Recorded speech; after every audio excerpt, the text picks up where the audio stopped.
जय परमेश्वर देवता लोगों, पेज नंबर 155 से जनहित में जारी है। हिंदू, मुसलमान और अंग्रेज अपनी अपनी औलाद बचाने के लिए इस किताब जगदीतकारणी के मजमून को पढ़ करके बंदोबस्त करो तो दुनिया में अमन शांति कायम हो जाए और दिन और दुनिया का भला हो जाए। जब तक इस किताब को पढ़ करके बंदोबस्त नहीं करोगे, दुनिया में उसका कोई सॉल्यूशन नहीं है। अगर दुनिया को बचाना है और दुनिया में अमन शांति कायम करना है तो सिर्फ और सिर्फ एकमात्र रास्ता है, वो है साध अनूपदास महाराज लिखी किताब जगदीतकारणी। यह जगदीतकारणी जिसको श्री अनूपदास प्रिंटिंग प्रेस चावनी एरमपुरा में साफ के प्रसिद्ध किया। तारीख 17 अप्रैल सन 1909, जावेसास विधि 12 संवत 1965। परमात्मा ने नाम हजार हजार शुक्र और ज्योति स्वरूप निरंजन निराकार का है कि जिसने जमीन व आसमान को बनाया और तमाम सृष्टि को पैदा किया, परंतु उसकी कारीगरी का भेद किसी पर जाहिर नहीं हुआ कि क्या भेद है। फिर मेरी जबान से ईश्वर परमात्मा की तारीफ अदा नहीं हो सकती।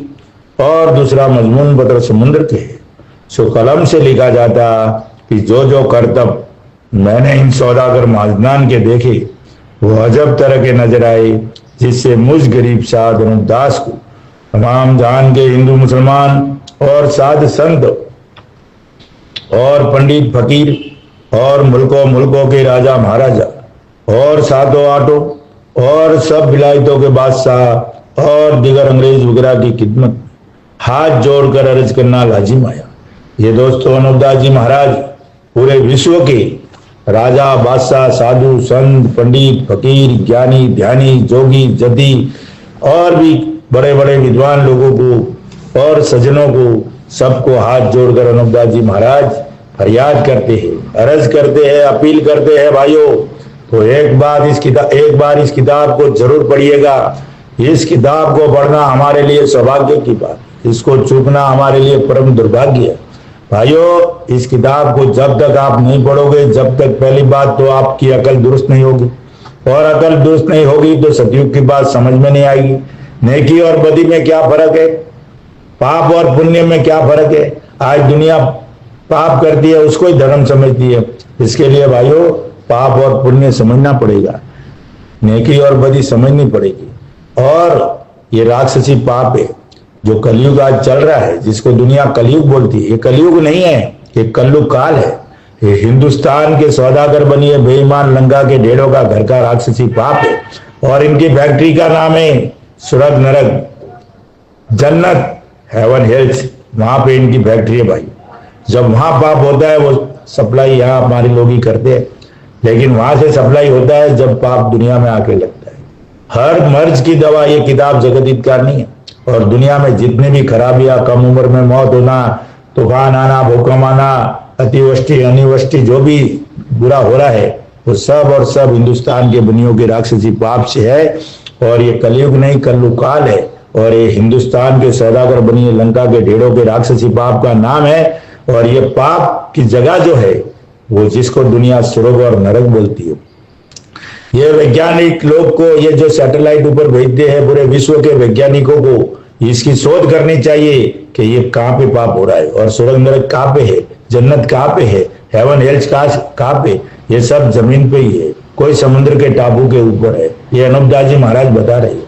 जब तक ये किताब नहीं पढ़ोगे, अनूपदास जी महाराज ने तो उस अंग्रेजों को भी फरियाद की है कि वो अंग्रेज जो इस फिराक में लगे हुए कि ऐसी कौन सी बात है, साल बसाल करोड़ों आदमी मर जाते, जो भाई पर्यावरण के बचाने के लिए लगे हुए, लोगों की जान बचाने के लगे हुए और शोध करने में लगे हुए, उन भाइयों से हाथ जोड़ के अर्ज है कि एक बार इस किताब जगदीतकारणी के मजमून को पढ़िए और पढ़ करके बंदोबस्त करिए तो दुनिया में अमन शांति आसानी के साथ हो जाएगी। जय परमेश्वर। और पेज नंबर 155 से जनहित में जारी है भाइयों, आगे बढ़ रहा हूं। जय परमेश्वर। जिन लोगों ने की रावण की राक्षसी पाप को और हरनाकुंज के पाप को और कंस राजा के पाप को और कारून बादशाह के पाप को अपनी हिकमत अमली से फौजें तैयार करके और लड़ाया करके छोड़ाया था। और पाप छोड़ाने के सबब से उनका नाम इस दुनिया में अब तक मशहूर है। फिर इन बनियों के राक्षसी पाप से तमाम जहान की औलाद को आराम हासिल होने के सबब से वाकिफ करता हूँ। पहले भी भाइयों ऐसा का ऐसा राक्षसी पाप चला था, लेकिन उनके नाम बदल बदल कर रखे थे। रावण ने इंद्रजाल नाम का पाप चलाया था, हिरण्यकश्यप ने राक्षसी पाप का नाम चलाया था, और कंस ने जादूशाला नाम का पाप चलाया था, और कारून बादशाह ने काफिर विद्या के नाम का पाप चलाया था। और ये हिंदुस्तान के सौदागर बनिए बेईमान लंका के डेढ़ राक्षसी नाम का कल्लुकाल नाम का पाप चला रही है। जब तक इस पाप का खात्मा नहीं होगा, दुनिया में किसी प्रकार की शांति नहीं होगी, किसी प्रकार का सुख नहीं होगा, किसी प्रकार की रोग बीमारी नहीं मिटेगा। इसको मिटाना बहुत जरूरी है। वाकिफ करता हूँ, हासिल होने के सबब से वाकिफ करता हूँ कि तुमको राक्षसी पाप के जादू से भुला रखा है जब तुम इनके जालों को खिलाफ जानते हो, परंतु ये ख्याल नहीं करते कि जिन शख्सों ने राक्षसी विद्या को पकड़ के और तमाम दुनिया को उस काफरी जाल से वाकिफ करके छोड़ाया है और पाप के करने वालों को संसार के हाथों से गारद कराया है, सो उनका गुण और एहसान तमाम जान के राजा बादशाह और रईत वगैरह ने माना है। किसने छोड़ा था? शनिश्चर जी महाराज, रामचंद्र जी महाराज, नरसिंह जी महाराज और प्रहलाद जी महाराज और गुरु नानक जी महाराज और कृष्ण जी महाराज। इन लोगों की वजह से आज दुनिया सलामत है भाइयों। अगर दुनिया बची है तो इन लोगों की वजह से है, वरना दुनिया तो पहले ही गारद कर सकती थी। और आज जो दुनिया को बचाने का बीड़ा उठाया है वो अनूपदास जी महाराज, और वो पाप सबसे ज्यादा चल रहा है। कदीमी पाप हिंदुस्तान के सौदागर बनिए बेईमान लंका के ढेरों का करता है, और उनको मराने वाले भी वही थे और सिखाने वाले भी हिंदुस्तान के सौदागर बनिए ही थे। जब वो मरे और मरते वक्त उनको मालूम नहीं पड़ा कि हम क्यों मरे और कैसे मरे और किस वजह से मरे, हमने ऐसा कौन सा गुनाह किया। हम तो मालिक की दरगाह लेके चल रहे थे, फिर ऐसा हमारी बिगर मौत हमारे घर में कोई पानी पिलाने वाला नहीं रखा, उनको भी समझ में नहीं आया। इसलिए भाइयों, जब तक ये किताब नहीं पढ़ोगे तो आपकी बुद्धि दुरुस्त नहीं होगी, और बुद्धि दुरुस्त करना है तो पहले किताब पढ़ो। बुद्धि जाल के पर्दे जब हट जाएंगे तब ऑटोमेटिक आपको समझ में आ जाएगी। और अनूपदास जी महाराज सबको वाकिफ कर रहे, किसी को भी बाकी नहीं रखते। बरसते यह है कि किताब पढ़नी चाहिए एक बार बस। उनका गुण और एहसान तमाम जान के राजा बादशाह और रईत वगैरह ने माना है, और सुख प्राप्त होने के सबब से संसार के लोग अब तक उन भक्त लोगों के शुक्रगुजार हैं कि जिन्होंने जमीन पर रहकर काफरों के जालों से संसार को बचाया है।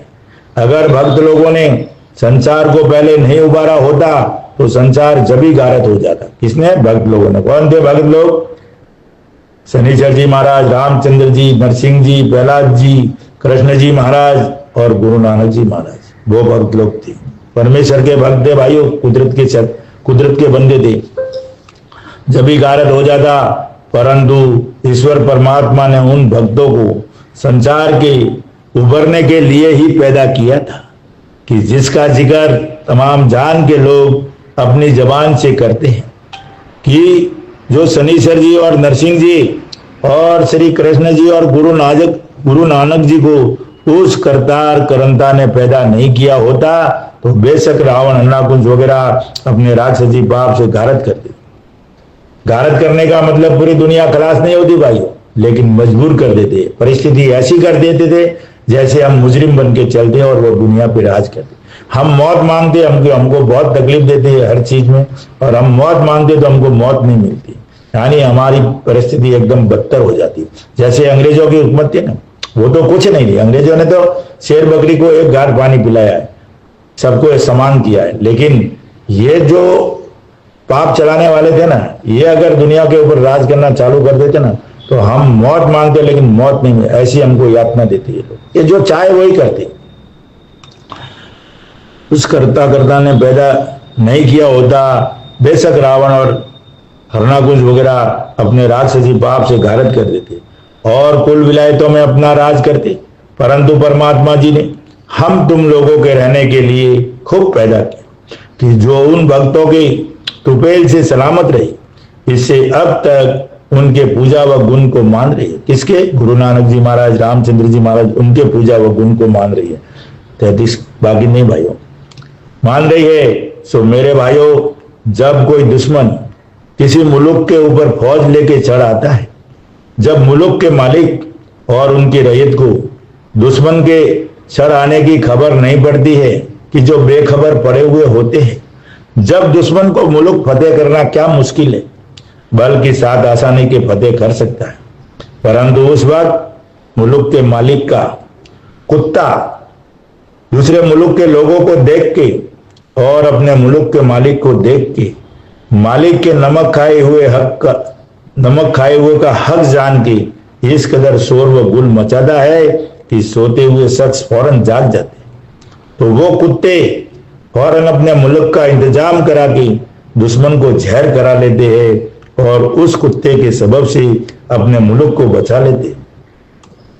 तो बाद फतेह होने मुल्क के मालिक उस मुल्क का उस कुत्ते का कितना गुण मानते हैं और कहते हैं कि अगर कुत्तों ने रात को शोर व गुल नहीं किया होता तो मुल्क को हम अपने हाथों से खो बैठते। परंतु मुल्क का रहना हमारे पास कुत्तों के तुपेल से कि जो हमको सोते से जगाया, कि जो हमने अपने मुल्क को दुश्मन के हाथों से बचा लिया। इससे कुत्ते का गुण मानते हैं। सो कुत्ते का गुण सिर्फ मुल्क रह जाने से मानते हैं कि जो लोग तमाम जहान के लोगों को राक्षसी पाप से बचाते हैं तो उन्हों का गुण माने तो असर जी क्या है। अब महाराज क्या कहते हैं, भाइयों जरा ख्याल करो कि जो आज हम दुनिया को वफादार क्यों कहते हैं और कुत्ते को हम वफादार क्यों कहते हैं? क्योंकि कुत्ता एक आधा टुकड़ा हम रोटी का देते हैं उसको और वो पूरा उसका 4 गुना कर्ज चुकाता है। हमारे घर के सामने खड़ा रहेगा या कुछ भी होएगा तो वो अपना फर्ज पूरा का पूरा अदा करता है। ये बात अलग है कि वो उसकी वफादारी किसी को समझ में आए किसको नहीं आए, लेकिन वो अपना कर्ज उस आधे टुकड़े रोटी का पूरा कर्ज चुकाता है। तो फिर महाराज कहते हैं कि भाई उसको आधा टुकड़ा दिया और वो अपना फौज को बचा लिया और पूरे मुल्क को बचा लिया। उसने उसका नमक उसकी रोटी खा के मुझे उसका कर्जा चुका दिया। तो भाइयों राक्षसी पाप से जो बचाने की बात करे उसकी गुण माने तो ऐसा नहीं किया। तो हनुमदास जी महाराज पूरी दुनिया के लोगों को बचाने की बात कर रहे तो उसमें क्या गुण माने तो असरे जी क्या, उसमें क्या ये है। तो बात लोगों की नहीं मानने की बात तो अलग है, लेकिन हिंदुस्तान के सौदागर बनियों ने ऐसी बुद्धि भ्रष्ट कर दी है कि इस बात की तरफ ध्यान ही नहीं होता जब तक बुद्धि थोड़ी बहुत दुरुस्त नहीं होगी। और भाइयों दुरुस्त तो बाद में होगी, लेकिन पहले इस किताब को आप पढ़ोगे तब जाके आपको बुद्धि दुरुस्त होने का जाल के पर्दे हटेंगे, असलियत सामने आएगी। तो एक बार जबरदस्ती इस किताब को पढ़ना पड़ेगा आपको। आपका ध्यान नहीं जाएगा, आपका मन इस किताब की तरफ नहीं जाएगा, आपको बुरा लगेगा, लेकिन इसको पढ़ना पड़ेगा। असरे जी क्या है, क्योंकि उन्होंने तो संसार की औलाद को बसाया था जिसका हाल दुनिया में मशहूर है, परंतु यह नहीं मालूम कि इन बनियों के राक्षसी पाप से तमाम जान के लोगों को वाकिफ करता हूं तो भी नहीं सुनते हैं और ना समझते हैं, बल्कि अकल फिर जाने के सबब से ये संसार के राजा बादशाह और साध संत पागल कहते हैं।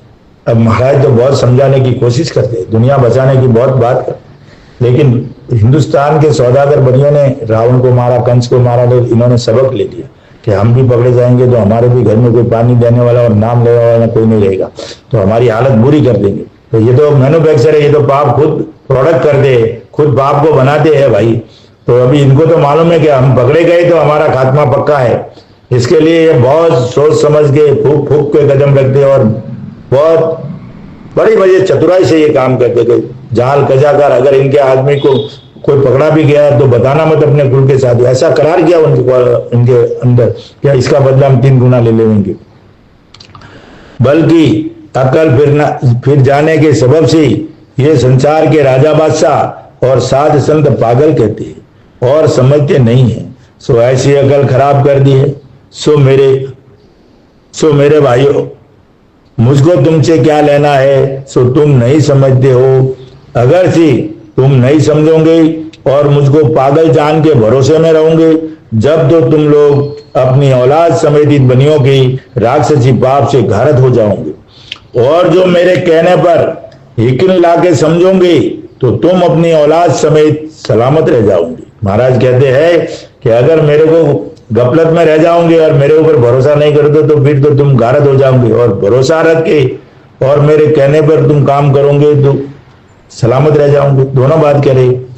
और मेरे कहने पर यकीन ला के समझो कि तुम अपनी औलाद समेत सलामत रहोगे और बाद दबे होने राक्षसी पाप की कम उम्र में नहीं मरोगे। ये अनूपदास जी महाराज गारंटी दे रहे हो भाइयों। ये पेज गहराई से सुनना और आपको समझने के लिए बहुत गहरी बात है यहाँ।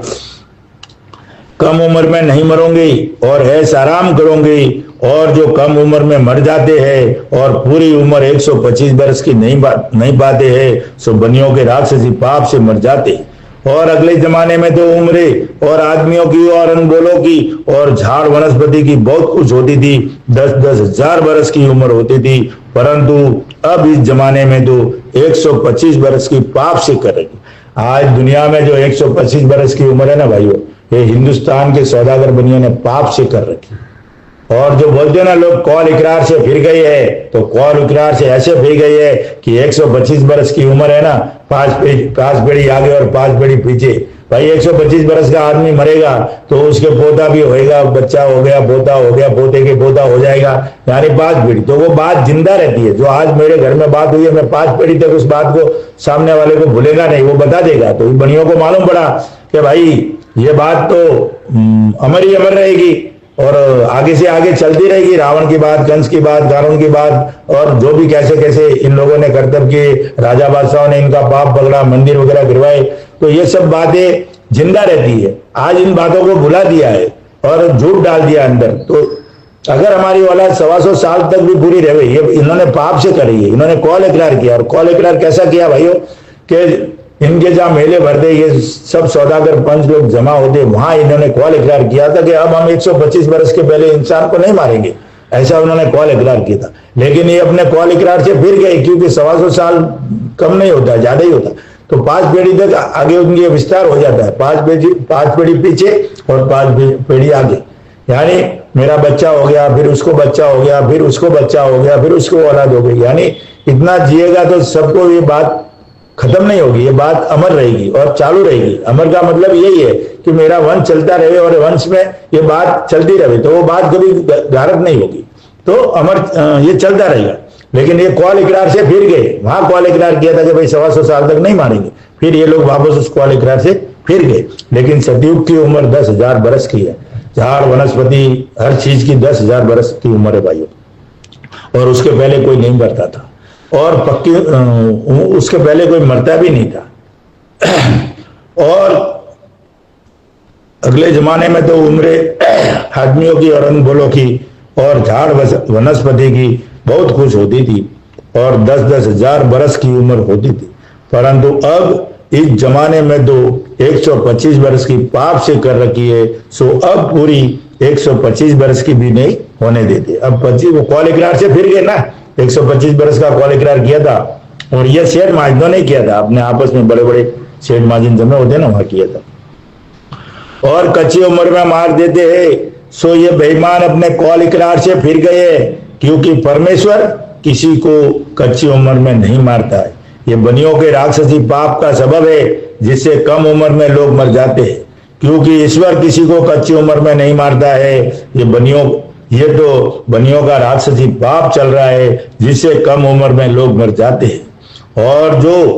और जो कि दूसरी विलायतों के आते हैं, उनको ये बनी अपने राक्षसी पाप से अकल फेर के लाते हैं, जिसकी वजह यह है कि जो टूटा हुआ धन उनकी विलायतों में है, उसको अपने राक्षसी पाप से लिया चाहते हैं। इससे दूसरी विलायत वालों को हिंदुस्तान के राज करने का लालच देके लाते। अब दूसरी विलायतों को भी लाते हैं ना। सबसे पहले हमारे मुल्क में मक्का वाले आए और उनको लाने वाले हिंदुस्तान के सौदागर बनिए बेईमान लंका के रेडी थे, और उनको कंगाल लाया और कंगाल करके भेजा। और उनका मक्का का भी धन इन लोगों ने ले लिया है। मक्का वालों को भी हाथ जोड़ के अर्ज करता हूं कि मक्का वाले भाइयों, आप किताब पढ़ो एक बार। मुसलमान भाइयों, मक्का के खास करके आपके मुल्क का धन इन हिंदुस्तान के सौदागर बनियों ने ले लिया। खानों में से खोद खोद खाने गायब कर दिए। आप जितना हिंदुस्तान से धन ले गए, उससे ज्यादा 3 गुना धन आपके घर का इन्होंने ले लिया है। इसलिए आप भी इसके ऊपर ख्याल करो और एक बार ये अनूपदास जी महाराज की किताब पढ़िए भाइयों। अपने राक्षसी पाप से लिया चाहते हैं, इससे दूसरी विलायत वालों को हिंदुस्तान के राज करने को लाते, और उसके बाद अंग्रेजों को लाए और अंग्रेजों की भी सोने चांदी की जो खानों थी वो सब गायब कर दी। अंग्रेज यहाँ हिंदुस्तान से जितना धन लेके गया ना, उससे ज्यादा अपने मुल्क का धन गवा दिया। और अंग्रेजों को भी लाने वाले हिंदुस्तान के सौदागर बनिए, बेईमान लंका के ढेड़ी थे भाइयों।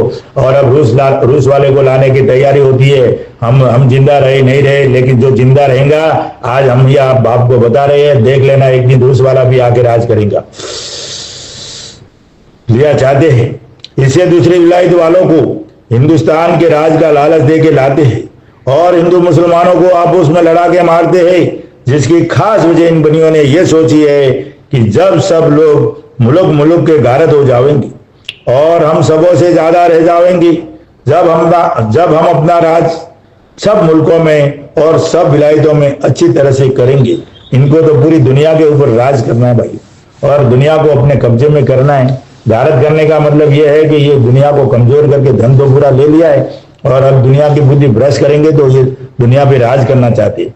अगर ये किताब जगदीत कहानी अनूपदास जी महाराज नहीं आते तो ये तो 100 साल पहले ही दुनिया को गारत करने की तैयारी कर ली थी भाइयों। लेकिन ये किताब आ गई बाहर जब से गौर गरीबों के पास खाने पीने का गुजारा हुआ है, वरना पूरे कंगाल कर दिए थे। एक जमाना ऐसा था कि जार के पूरी और जार की चिल्टे खा खा के लोग बचे थे। कहाँ गेहूं खाने को मिलता था, कहाँ अनाज खाने को मिलता था। बहुत बुरा वक्त लाया था इन्होंने, लेकिन अनूपदास जी आ गई मैदान में तो इन लोगों की हालत खस्ता हो गई। इससे मैं तुम लोगों को इन बनियों की राक्षसी पाप से वाकिफ करता हूं, सो तुम लोग वाकिफ होके इन बनियों की राक्षसी पाप को छुड़ाओ। अनूपदास जी महाराज बोलते हैं, मैं तुमको खबर देता हूं और खबर सुन के इस किताब को पढ़ के और समझ के इस राक्षसी पाप को छुड़ाओ, क्योंकि जब तुम लोगों ने नहीं छोड़ाया तो फिर इनका जाल दबे होना मुश्किल है और फिर नहीं छूटेगा, क्योंकि बनिए लोग अभी तो थोड़े हैं और 7-8 विलायतों के लोग इन बनियों से ज्यादा है, सो अभी तो छूट सकता है। और बनिए लोग जबकि ज्यादा रह जाएंगे और 7-8 विलायतों के लोग थोड़े रह जाएंगे तो इनका राक्षसी पाप किसी से भी नहीं छूटेगा। अब भाइयों देखो, अब उन्होंने कैसा कर दिया, ये औलाद बच्चे आदमी पैदा होना ये भी इनके हाथ में भाई। ये 84 लाख कुंडियों पे छोटी से छोटी बीमारी और बड़ी से बड़ी, यानी सब कारनामे इनके हैं। मालिक कुदरत एक अलग है, कुदरत को समझना पड़ेगा। कुदरत न तो रुकावट डालती है न उसमें प्रोडक्शन ज्यादा देती है। कुदरत अपने हिसाब से चलती है, लेकिन इनका राक्षसी पाप अपने हिसाब से चलता है। अब ये चाहे कि भाई मुसलमान भाइयों की बुद्धि ऐसी भ्रष्ट कर दी है कि उनको एक ही लक्ष्य लगाया, दिमाग में लगाया है कि हमको क्या बोलते हैं, डेमोक्रेसी को नष्ट करना, पूरी दुनिया पे राज करना है। उनको भी ऐसी हवस लगा दी है और हिंदुस्तान के बनिए भी ऐसा ही सोचते कि हम भी दुनिया के ऊपर राज करें। तो ये जो चाहते वैसा करते, और ये जब चाहेंगे ना कि किसको कौन सी डेमोक्रेसी को एक साथ खलास करना है, ऐसी रोग बीमारी लाके ऐसा झटका देगी, तो ये कुछ नहीं। तो इसके लिए मैं हिंदू मुसलमान अंग्रेज भाइयों को कहता हूं कि एक बार ये किताब जरूर पढ़िए, तब मालूम पड़ेगा। हमारे मुल्कों में ऐसी भावना कर दी, ऐसी यानी विचार ऐसी हमारी बुद्धि कर दी है, हमारी सोच ऐसी बदल दी है इन लोगों ने कि उसका कोई अंदाज नहीं लगा सकता। इसके लिए भाइयों ये किताब पढ़ोगे तो हिंदू मुसलमान और अंग्रेज तीनों भाई है, अलग नहीं है, तीनों भाई है। इसका इतिहास अलग है। जो आज हम लोग इतिहास लेके चल रहे हैं, हमको इतिहास भुला दिया है। ये जो दुनिया में जितनी भी किताबें चल रही है, हिंदुस्तान के बनियों ने छपा के पेश की है। असली किताबें इन्होंने गायब कर दी है। हिंदू मुसलमानों की असली किताब जो थी अंग्रेजों की, उन्होंने गायब कर दी है। इसकी तलाश करो भाइयों, यह अनूपदास जी महाराज का हुक्म है, और तलाश नहीं करोगे तो कुछ भी दुनिया में हासिल नहीं होगा, और तलाश करोगे तो सबकी सच्चाई सामने आ जाएगी, किसने क्या किया है। बादशाह ने इनका पाप पकड़ा था, इनका मंदिर के पुतलियों के नाक वान कटकाए, इतिहासों से साबित होता है। ये तो इन्होंने जाल करके हिंदुओं के बादशाह की बुद्धि करके हिंदुओं के मंदिर तोड़वाए, इसके लिए वो बात दब गई, पीछे रह गई, और हिंदुओं के मंदिर और हिंदू और मुसलमान का लफड़ा लगा दिया। वरना आखिर असलियत तो ये थी कि मंदिर तोड़ाने का कारण ही मैंने ये था कि इनका राक्षसी पाप पकड़ा था।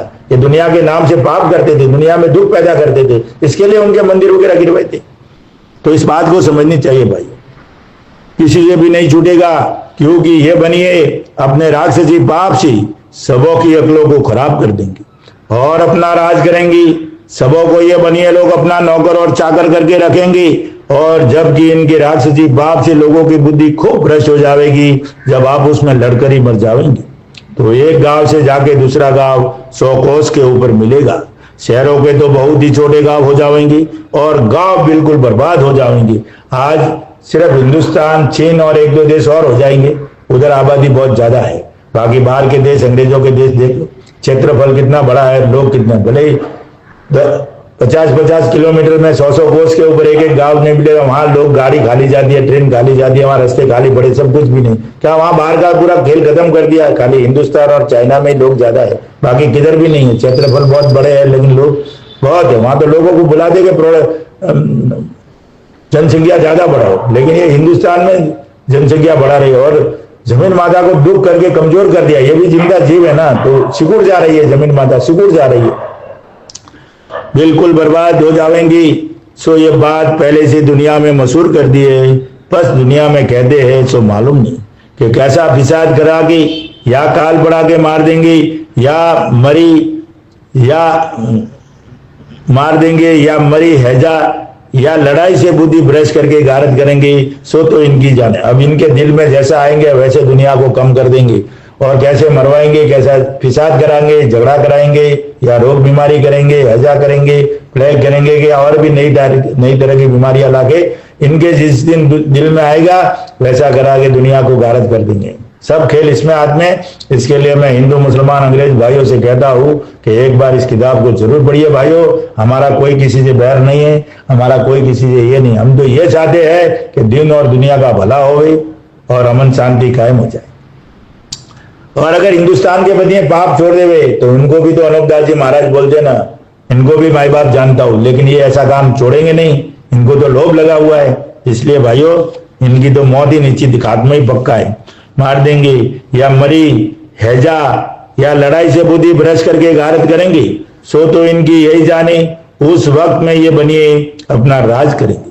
सो ये बाबत राज करने की और दिन दिन कर्जग होने के बारे में हिंदू मुसलमानों की किताबों में लिखा हुआ है कि ऐसा जमाना तंग आवेगा कि घास वगैरह तुलकर बिकेगा और अनाज के दाने भी गिनती से बिकेंगे। सो ऐसी ऐसी बातें पहले से इन बनियों ने चला दी है कि जो दुनिया उनसे सुन सुन के कहती है, और जो आगे अच्छे फकीर हुए नाम उनका लगा दिया है, और वो लोग पहले से ही कह गए हैं कि किताबों में लिख गए हैं। सो उस जमाने को हिंदुओं में कर्जग और मुसलमानों में 13वीं-14वीं सदी किताबों में किसी ना किसी ने पढ़ी होगी। सो अगर लोग ऐसे नाजुक जमाने पर भी दिल से कोशिश और ख्याल नहीं करोगे तो अब भी दिन दिन इससे भी खराब वक्त जादू से करते जाएंगे। ये सब हिंदू मुसलमान भाइयों के नाम से, अपने अच्छे फकीर हुए, अच्छे संत हुए, अच्छे साधु, उनके नाम से, हिंदू मुसलमानों के नाम से ये किताबें जाहिर कर दी है और लिखा भी है कि 13वीं सदी में दुनिया कयामत है। और हिंदुओं में भी लिखा है कि भाई ऐसा कर्जग आवेगा, हिंदुओं कर्जग और उस जमाने को हिंदुओं में कर्जग और मुसलमानों में 13वीं-14वीं सदी किताबों में किसी ना किसी ने पढ़ी। हिंदुओं में कर्जग कहते हैं और मुसलमानों में 13वीं-14वीं कहते हैं कि 13वीं सदी ऐसी बुरी आएगी, 14वीं सदी ऐसी बुरी आएगी कि वह कयामत है। यानी कयामत का मतलब है वहां लास्ट, बस कोई इंसान जिंदा नहीं रहेगा।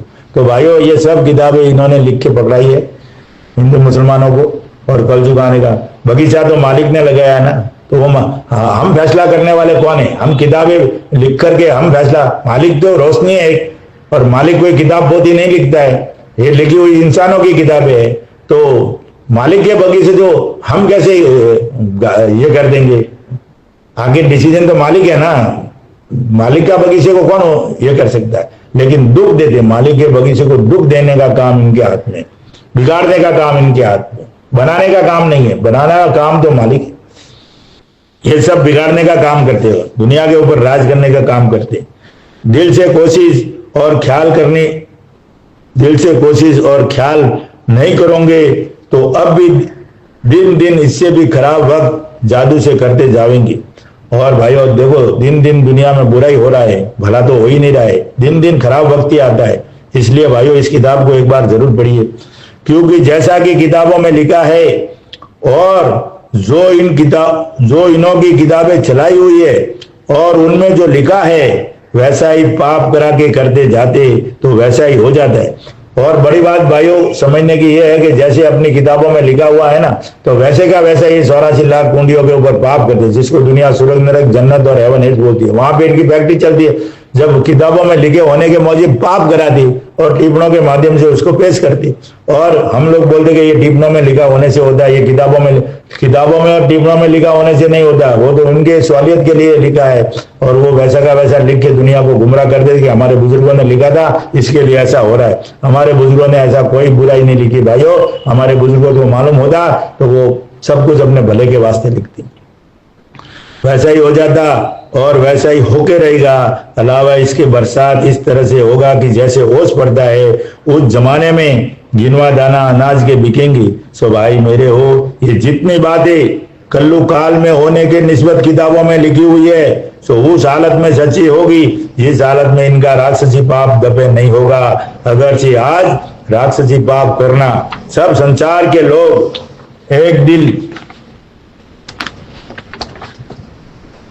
सब संसार के लोग एक दिल होके छोड़ा देवे तो कल जग का नाम ही नहीं होवे भाइयों। कल से चालू होगा पेज नंबर 158 से। तो इसलिए भाइयों ये किताब साध अनूपदास महाराज की लिखी हुई एक बार जरूर पढ़िए। और टाइम हो गया, इसके लिए मैं ज्यादा तो नहीं बोल सकता हूँ, कल जनहित में जारी रखेंगे। संपर्क के लिए 8905653801। जिस भाई को किताब चाहिए संपर्क करे। और ये किताब हर महीने की 17 तारीख को सावनी अहरमपुरा में निःशुल्क मिलेगी, 307027 राजस्थान। संपर्क करे भाइयों। जय परमेश्वर, जय परमेश्वर। और आपका दिन भी शुभ रहे। हमारी तरफ से परमेश्वर के लेके आपको भी शुभकामनाएं देते कि आपका दिन शुभ हो और किसी तरह की मालिक तकलीफ नहीं देवे और आपकी बुद्धि दुरुस्त रखे। जय परमेश्वर, जय परमेश्वर।